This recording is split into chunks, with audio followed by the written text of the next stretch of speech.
Shalom, shalom, excelente día para todos.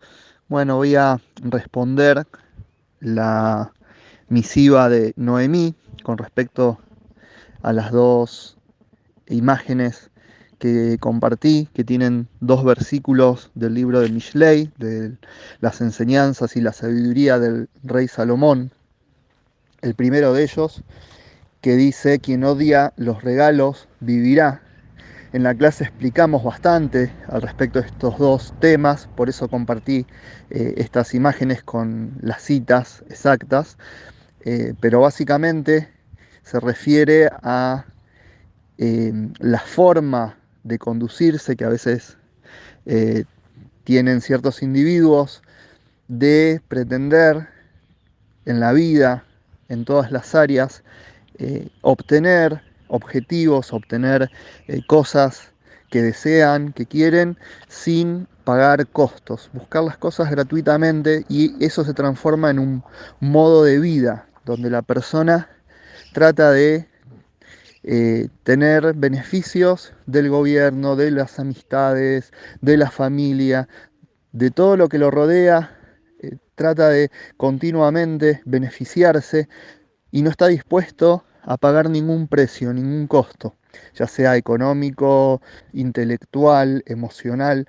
De alguna forma se transforma el individuo, Dios libre, en una especie de parásito que se alimenta, se sustenta de esa entidad a la que se adhiere y que de ahí obtiene su vitalidad. Y esto es en contra del camino de la Torá y de las enseñanzas de la Torá. Como compartimos en la clase, el hombre fue creado para el trabajo, para el esfuerzo, y ahí radica la dignidad del ser humano, en obtener las cosas con esfuerzo, y no hay nada más eh, satisfactorio y que dé plenitud a la persona que cuando logra un objetivo con su esfuerzo, con su trabajo. Entonces, en las cosas espirituales esto es mucho más, y también es una enseñanza para la vida cotidiana, de no caer en esa trampa. Y como mencionaba en la clase, lamentablemente en la cultura latina, en la que la mayoría de nosotros convivimos, esto hoy está a la orden del día. Grupos que continuamente abogan por la gratuidad de las cosas, por obtener las cosas sin esfuerzo o con el menor esfuerzo posible.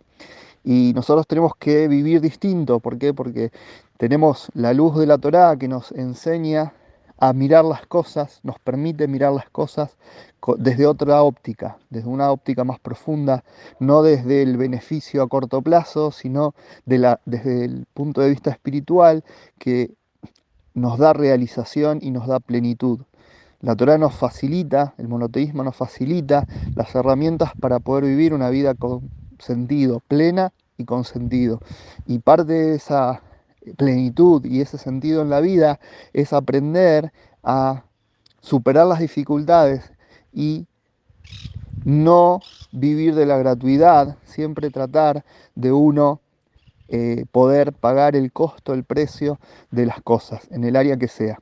Y a eso se refieren estos dos versículos, tanto el de odiar los regalos, lo cual no significa que no se puede aceptar un regalo de cumpleaños o por cualquier otro motivo o sin motivo, sino que odiar la forma de vida basada en la gratuidad.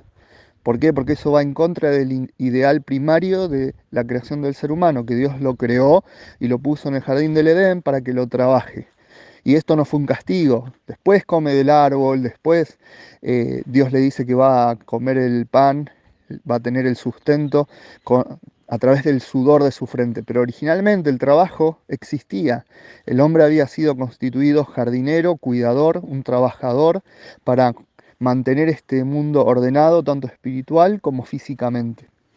En los libros de Kabbalah está escrito que en el principio el Creador hizo almas y les daba todo gratuitamente, les daba todo sin ningún requerimiento, abundancia sin límites. Pero hubieron almas que le dijeron al Creador: no queremos el pan de la vergüenza. El pan de la vergüenza, en términos cabalísticos, es el hecho de recibir sin ningún mérito que medie, sin ningún esfuerzo personal, sin pagar ningún costo. Estas almas le pidieron al Creador ganar su sustento, su sustento espiritual. Entonces Dios les concedió esto, pero les dijo, para esto tienen que ir al mundo, a un mundo físico, donde van a tener desafíos, donde van a tener que esforzarse por cumplir mi voluntad, y ahí van a ganar el mérito para recibir todo lo bueno que hoy ya reciben. Pero la diferencia será que en esa instancia ustedes se habrán ganado eso. Y acá estamos nosotros, estamos en este mundo físico, somos esas almas que pedimos ganar nuestro sustento, que no quisimos seguir recibiendo el pan de la vergüenza. Hubieron algunas otras almas que dijeron, no, así estamos bien, estamos perfectos, ¿para qué queremos complicarnos? ¿Para qué queremos ir a un mundo donde hay desafíos, donde podemos arruinarlo todo también? Y esas almas fueron los ángeles finalmente. Por eso los ángeles no tienen libre albedrío, no eligen, no escogen, hacen lo que el Creador determina. El ser humano es el único ser de la creación que tiene libre albedrío y que puede elegir incluso rebelarse en contra de la voluntad de su creador y también cumplirla fielmente. Y ahí está nuestro mérito.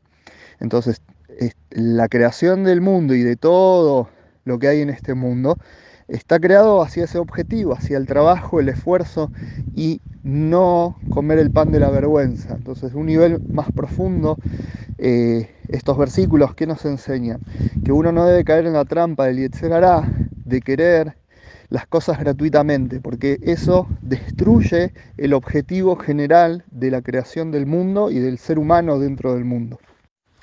Y cuando la persona se alinea en esta dirección, cuando se pone en la frecuencia, en la sintonía espiritual correcta, ahí se convierte en un recipiente para recibir todas las bendiciones. Por eso me parece esto una enseñanza fundamental para los noágidas, si bien no es el centro de la Mishnah que estudiamos, pero se tocó el tema en medio, pero me parece una cuestión fundamental romper con esta ideología que traen muchos noágidas a veces de afuera, y es lógico, vienen de un contexto sin Torá, a veces de años de religión, pero sin Torá, sin verdad, sin monoteísmo, y es lógico que traigan esta mentalidad, pero esta mentalidad cada uno es responsable de romperla, quitarla de sí y tomar la mentalidad correcta, porque eso le va a abrir las puertas a todas las bendiciones, a la abundancia espiritual y también material. Es ilógico que muchas veces los noágidas eh, quieren estudiar, quieren avanzar en su vida, eh, en el monoteísmo, pero no quieren invertir en esto.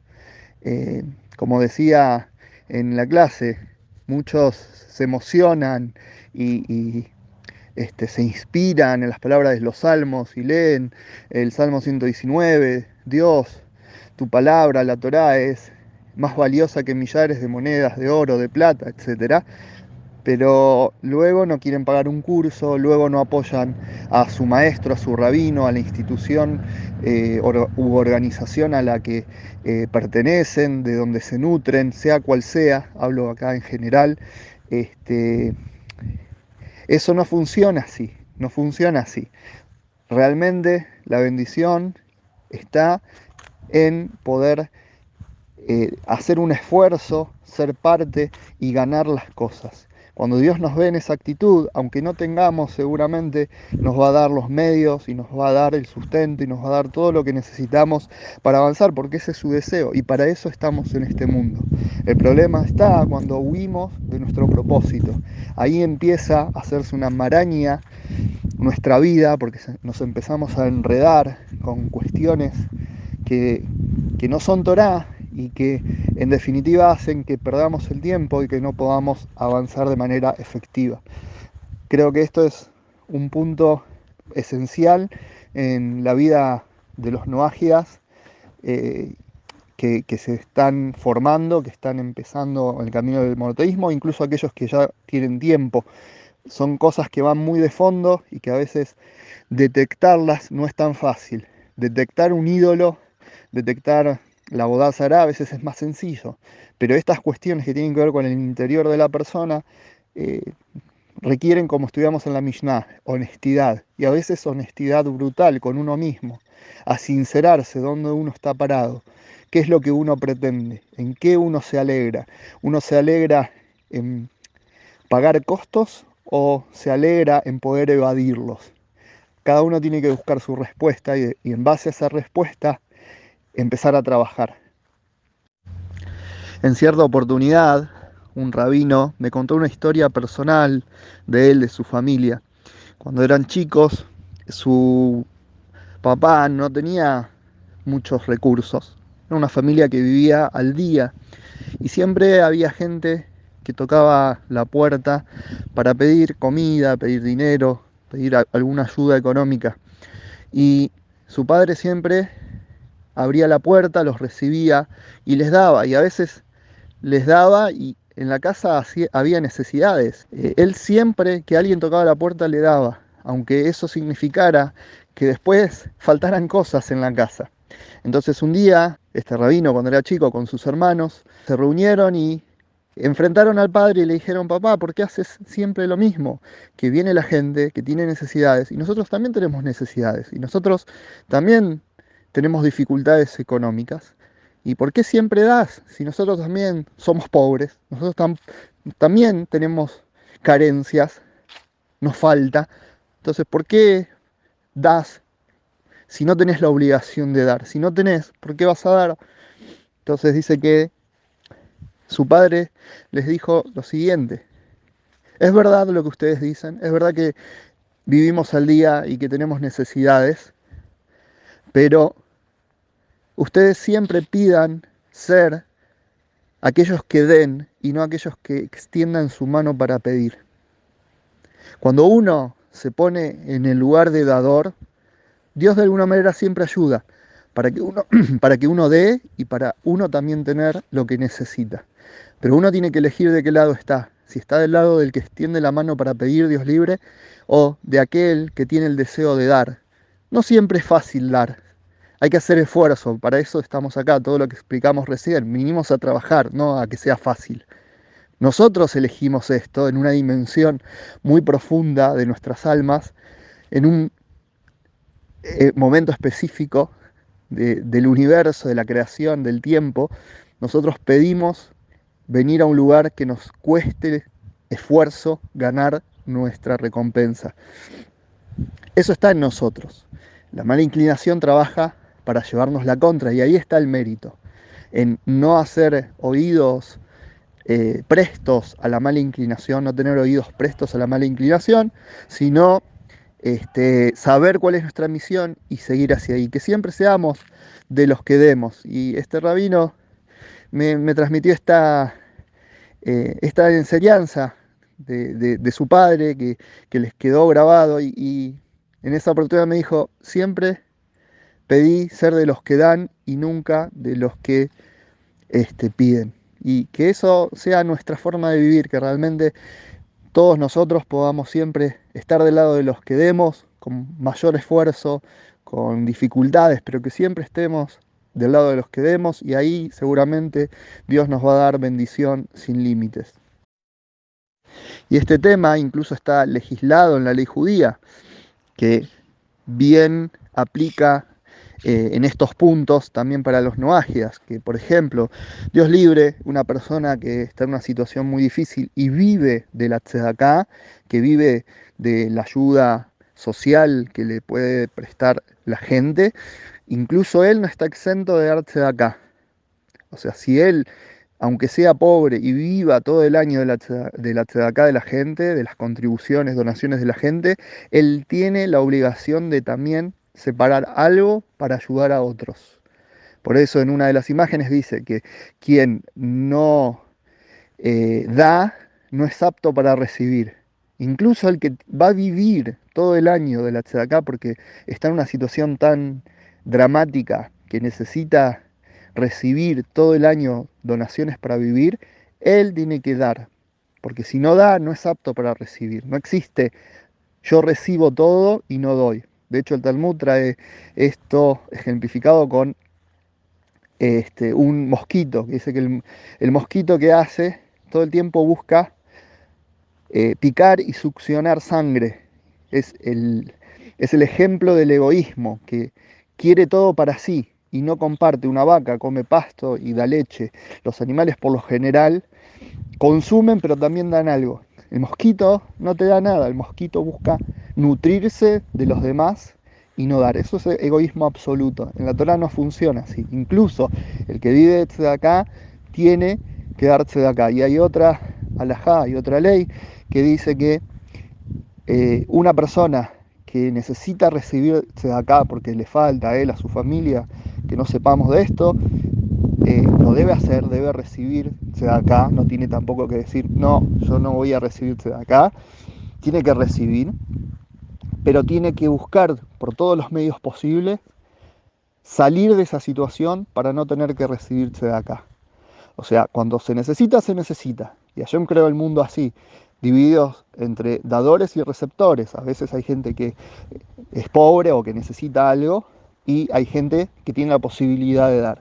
Pero el que recibe también tiene que desear estar del otro lado, no refugiarse en la idea de que soy pobre y yo necesito recibir y los demás tienen la obligación de dar. Siempre nosotros tenemos que querer estar del otro lado.